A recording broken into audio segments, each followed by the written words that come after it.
Bonjour à tous et bonjour à toutes. Alors, comme vous le savez, Rafa vient de se qualifier pour la finale du tournoi de Pékin en s'imposant 6-3, 4-6, 6-1 face à Grigor Dimitrov. Donc voilà, donc je vais vous faire une petite vidéo pour revenir sur ce match, mais aussi pour revenir sur les précédents matchs. Donc je vais revenir assez rapidement sur les trois premiers matchs et après on se projettera plus sur ce qui s'est passé aujourd'hui et sur la finale de demain. Donc premier tour, Rafa qui est opposé à Pouille. Rafa qui s'en sort vraiment miraculeusement dans le tie-break du deuxième set, en sauvant 2 balles de match et aussi en faisant un passing gagnant de revers assez incroyable à 5-3, pardon, à 5-3 pour Lucas Pouille. Derrière Lucas Pouille, balle de match sur son service, passe une première à 213 km/h. Rafa s'arrache en bout de raquette en coup droit pour remettre la balle. Et Pouille fait une grosse faute de coup droit parce qu'il veut frapper une balle à plat, il veut jouer le coup gagnant, alors que, à mon avis, fallait jouer avec beaucoup plus d'effets, prendre beaucoup moins de risques. Et donc Rafa s'en sort un peu miraculeusement en jouant pas très bien, sauf sur la fin du match où il fait 3 derniers jeux très très bons.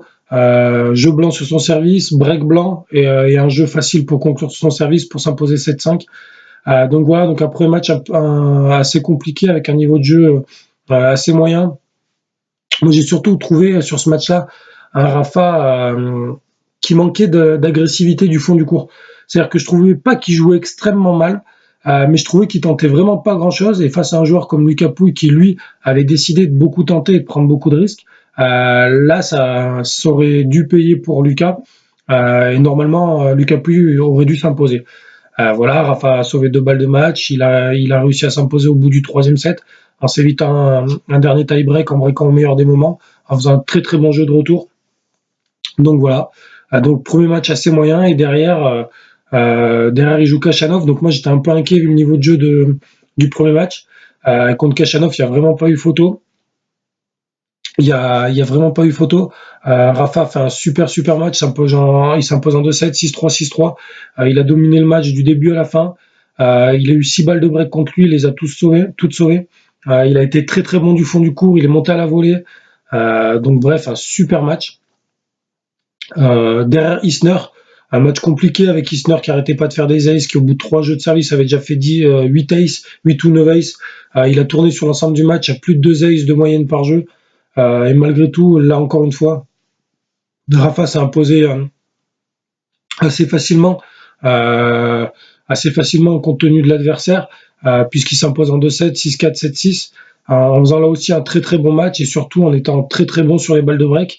Il concède 3 balles de break, les 3 il les sauve. Et puis arrivé au tie-break, il sort un tie-break vraiment de très très haut niveau. Il s'impose 7-0 face à Isner. Je suis pas sûr qu'Isner il ait perdu beaucoup de tie-break en prenant 7-0. Surtout de la manière dont il l'a pris. Il prend lob gagnant, il prend 2 passings gagnants, il prend un coup droit gagnant. Et après, il y a 2 points, deux fautes provoquées par Rafa et une grosse faute directe sur la balle de match. Donc voilà, donc on va dire un mauvais match, mais qui passe, 2 très bons matchs. Et donc ce match contre Dimitrov, que moi j'attendais avec impatience, je m'attendais à un match vraiment très très difficile. Vous allez me dire, c'est facile de le dire après le match, mais on a tous en tête le fait que, on a eu ce match qui est peut-être l'un des plus beaux matchs de l'année en Australie, ce 5-7 absolument magnifique, en quasiment 5 heures de jeu, qui a coûté le titre à mon avis à Rafa d'ailleurs. Et on a tous en tête que l'année dernière, Rafa avait perdu en quart sur ce même tournoi contre un Dimitrov qui l'avait baladé en 2-7. C'était pas le même Nadal, je vous l'accorde. Donc voilà, donc je m'attendais à un match très très difficile. Et c'est ce qu'on a eu. C'est ce qu'on a eu, même si pendant un set et demi, Rafa avait semblé vraiment supérieur. Le match a un peu tourné, a commencé un peu à tourner par un peu aussi un manque de chance. Je m'explique. Bon, il y avait Rafa remporte le premier set, 6-3. Il fait un très très bon premier set. Il fait quasiment pas de faute directe. Il tape beaucoup de coups gagnants. Il fait beaucoup courir Dimitrov. Très très solide du fond du court, en cadence très très fort. Et il fait le break d'entrée de deuxième set. Il fait le break d'entrée de deuxième set. Il a 2 balles de double break. Il y en a une qui est sauvée par la deuxième est magnifiquement sauvée, gros service à plus de 200 OT et coup droit gagnant exceptionnel de Dimitrov. Mais la première, c'est sur une deuxième balle. Nadal tente retour gagnant, Dimitrov est clairement battu et la balle prend la bande du filet et sort. Si à ce moment-là Nadal fait le double break, le match est fini. Dimitrov réussit à s'en sortir un peu tant bien que mal. Et derrière, il s'accroche sur ses jeux de service, puis il fait tourner le deuxième set sur 5-10 minutes où Nadal est vraiment moins bien physiquement. C'était assez flagrant. Nadal, je crois qu'il fait 27 coups gagnants, 26 fautes directes. Sur les 26 fautes directes, il doit y en avoir facilement une bonne quinzaine. J'exagère peut-être un peu, mais il doit y en avoir facilement 8-10 qui sont sur les 3 derniers jeux. Notamment le dernier jeu de service où Nadal doit faire 4 fautes directes, qui sont malgré tout des bonnes fautes parce que il y a un coup droit d'attaque où il veut mettre pleine puissance qui sort de 3-4 cm sur lequel Dimitrov est battu. Il y a un revers qui tente dans le contre-pied sur lequel Dimitrov est battu qui sort de 3 cm. Et on se retrouve à un set partout alors qu'on avait vraiment l'impression que Nadal paraissait vraiment plus fort que Dimitrov. Donc en plus, Dimitrov finit en breakant Nadal, il remporte le set sur le service de Nadal. Donc on se dit attention, parce que si tu fais la course derrière tout le set dans le troisième set contre un joueur comme Dimitrov, qui plus est vient de prendre de la confiance en revenant à 7 partout, ça peut être compliqué. Et là, il y a ce premier jeu vraiment charnière, un jeu très accroché. Nadal break au bout de la 4e balle de break. C'était vraiment un jeu, on sentait que mentalement c'était un jeu très très important, les deux tapaient très très fort. D'ailleurs, je trouve que depuis que Moya est arrivé dans le clan de Nadal, je sais pas si c'est... moi, je pense que c'est vraiment dû à Moya, parce que Moya adorait ça, mais je trouve que Nadal est beaucoup plus capable de jouer en cadence. Je m'explique. Il y a quelques années, même l'année dernière, il y a 2 ans, même quand Nadal était au top en 2010, dès que il jouait un joueur qui frappait très à plat, très très fort, Nadal essayait tout le temps de casser ce rythme-là de la cadence à plat. Soit il mettait presque des cloches, je dis des cloches, mais j'exagère, c'était des coups droits extrêmement bombés, assez longs pour casser le rythme, ou soit il utilisait son slice. Mais tout le temps, il essayait de casser le rythme. Aujourd'hui, on l'a vu contre Isner, on l'a vu contre Kachanov, on l'a encore vu aujourd'hui, quand ça joue en cadence, Nadal se régale. Et moi, l'autre chose que j'ai remarqué, je sais pas si vous suiviez le tennis à l'époque de Moya, moi je le regardais un peu. Moya, il a joué jusqu'en 2008, 2009, à peu près, peut-être même 2010. Donc moi, j'ai pas mal de souvenirs de lui. Et côté revers, c'est clair que l'apport de Moya est sensationnel pour Rafa. On l'a vu aujourd'hui, côté revers, Nadal, il a été exceptionnel. Dimitrov a fait l'erreur, et d'ailleurs c'est aussi à ce moment-là que le match a un peu tourné, c'est quand il a arrêté d'orienter uniquement le jeu côté revers de Nadal. Premier set, pendant un set et demi, on va dire pendant 1h10 de jeu, Grigor, il essayait d'enfermer Nadal côté revers, mais il se faisait punir parce que Nadal, aujourd'hui côté revers, je pense qu'il est presque plus fort que côté coup droit. Il fait beaucoup moins de fautes, alors certes il fait moins de coups gagnants, mais il s'ouvre beaucoup plus les angles. Le long de ligne, il le trouve beaucoup plus facilement que côté coup droit. Le court croisé, il le trouve très très bien. Et surtout, il est capable de frapper beaucoup plus tendu et avec un ratio coup gagnant faute direct qui est parfois bien meilleur que celui côté coup droit. Et ça, c'est uniquement dû, moi je suis sûr à 99% que c'est Moya qui lui a apporté ça.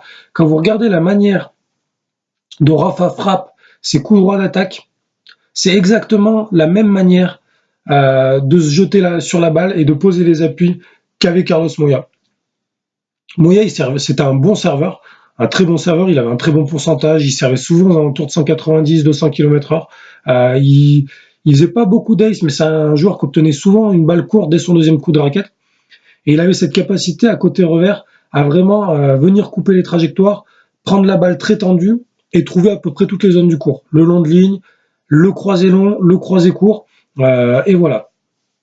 Et aujourd'hui, on l'a vu sur certaines séquences, il y a eu des points gagnants, des coups gagnants en revers de la part de Rafa, mais c'est vraiment du jamais vu dans son tennis. Moi, je me rappelle de la finale de Roland Garros et de l'article de l'équipe. Vous savez, il y avait 10 pages. Le lendemain, dans l'équipe, 10 pages, c'était volontaire de la part de l'équipe, quitte de l'équipe pour revenir sur les 10 titres de Rafa.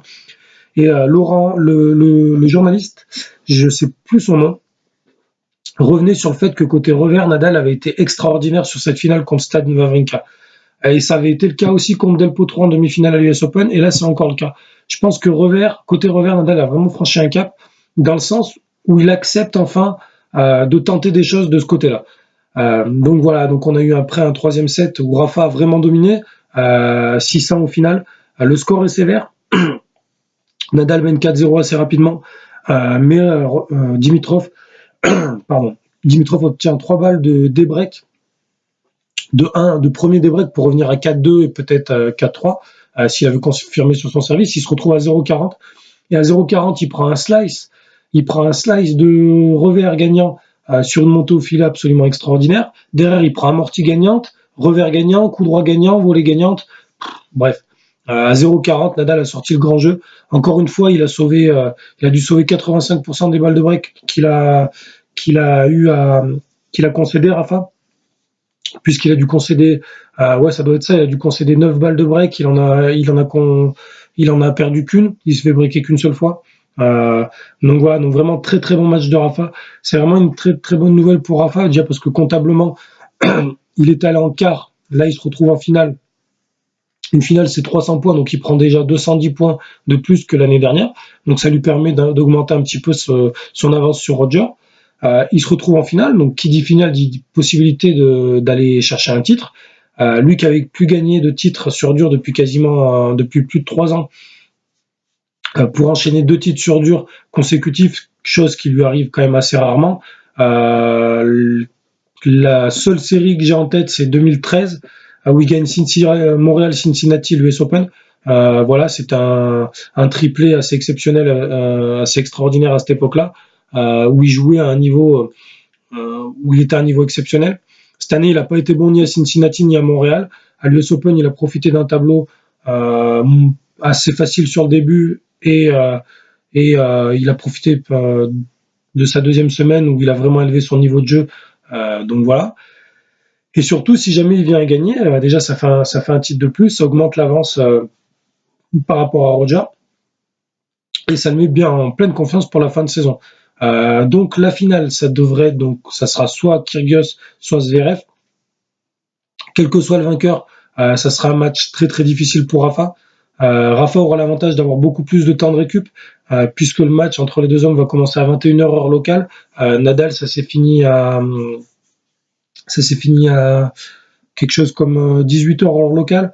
Donc ça veut dire que sa fin de match, si on compare la fin de match de Rafa avec la fin de match des autres, il y aura 4-5 heures de différence, pour un peu que les deux aient un match très très long, pour un peu qu'ils commencent en retard à cause de Caroline Garcia, du match des filles qui vient de commencer il y a une petite dizaine de minutes.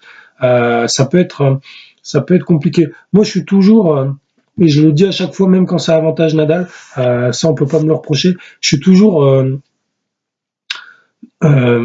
étonné du manque d'intelligence des organisateurs. Demain, il y a une finale qui, pour le coup, sera une super finale, parce que Nadal-Kyrgios, c'est une super finale, Nadal-Zverev, c'est une super finale, et même si ça avait été Dimitrov à la place de Rafa, c'est une super finale. Donc, ils ont la chance d'avoir un plateau, cette année, qui va leur offrir une très très belle finale, parce qu'à part les Nadal-Djokovic de 2013 et 2015, ils ont rarement eu des finales avec aussi alléchantes sur le papier. Et eux, ces organisateurs-là, comme d'autres organisateurs dans d'autres tournois, hein, je stigmatise pas uniquement les organisateurs de ce tournoi-là en particulier, ils vont vous mettre une programmation où ils vont complètement désavantager un des deux finalistes. Prenons le cas, moi je pense que Caroline Garcia, ça devrait aller assez vite, mais prenons le cas que ça ne soit pas le cas. Imaginons que le match de Caroline Garcia dure 2 heures, 2 heures et demie. Ça ferait que les autres commenceraient leur match à 22h heure locale. Imaginez que les deux ils fassent un match de 2h30, ça veut dire qu'ils finissent à minuit, 1h du matin, et demain il faut qu'ils rejouent à, je crois, à 19h heure locale. Donc 19h30 heure locale, soit 13h30 en France. C'est pas correct. Sincèrement, c'est pas correct. C'est pas compliqué de dire, on fait les 2 demi-finales féminines, on met la première finale féminine en premier demain, et on fait les 2 demi-finales masculines. Plutôt que de faire un homme, une femme, un homme, une femme, ou une femme, un homme, une femme, un homme. Ça serait beaucoup plus cohérent en termes de récupération. Et ça, c'est un truc qu'on voit aussi que dans les tournois où il y a des night sessions.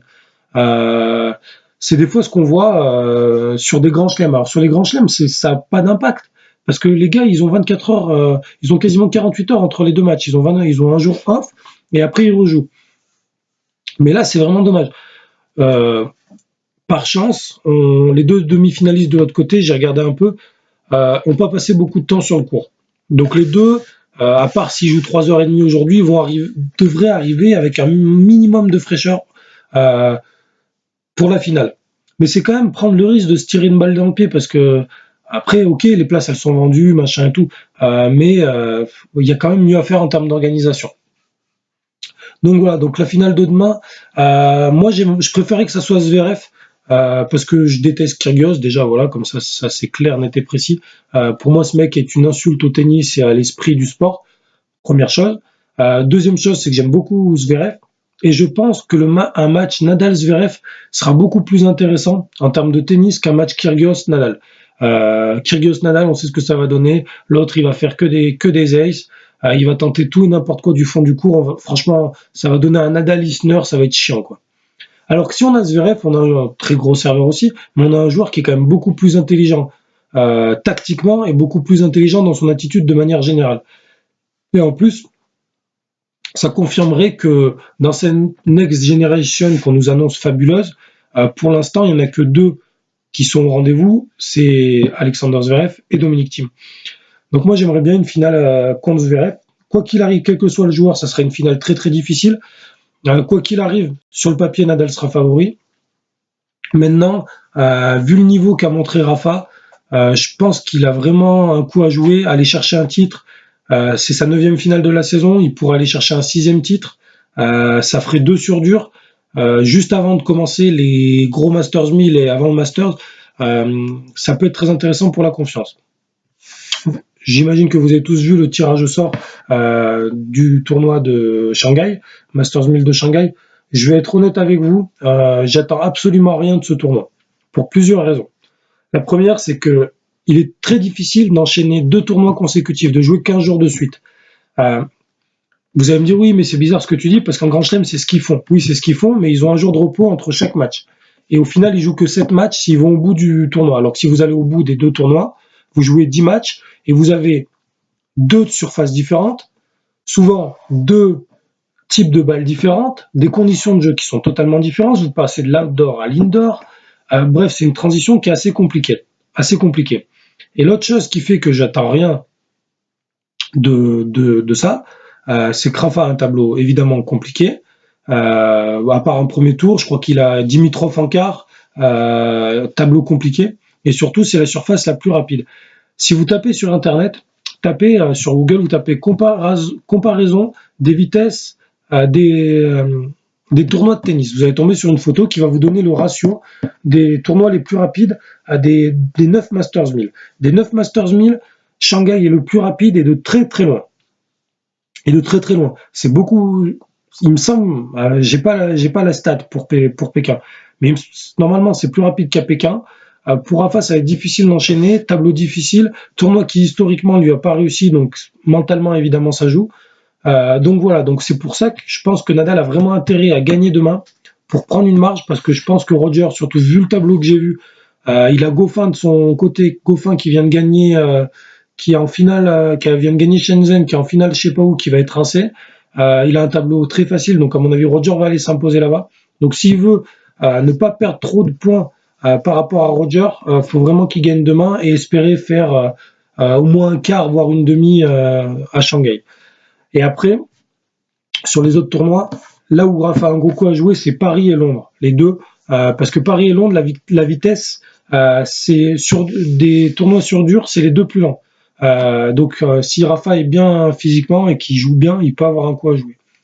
Donc voilà, donc bref, on n'en est pas là, je reviendrai là-dessus un peu plus tard. Comme d'habitude, je vous souhaite une bonne journée, une bonne soirée en fonction du moment où vous voyez la vidéo. Oui, juste pour info, si j'ai pas pu faire les vidéos sur les matchs de Pouille, Kachanov et Isner, c'est que j'ai un problème avec mon PC, ça veut pas lancer les vidéos, je comprends pas pourquoi. Donc voilà, donc là je suis allé je suis allé trouver une solution de repli pour vous faire cette petite vidéo. Donc comme d'habitude, si vous avez des questions, des interrogations, vous n'hésitez pas. Et je vous dis à très vite sur le blog et je vous souhaite une bonne finale demain.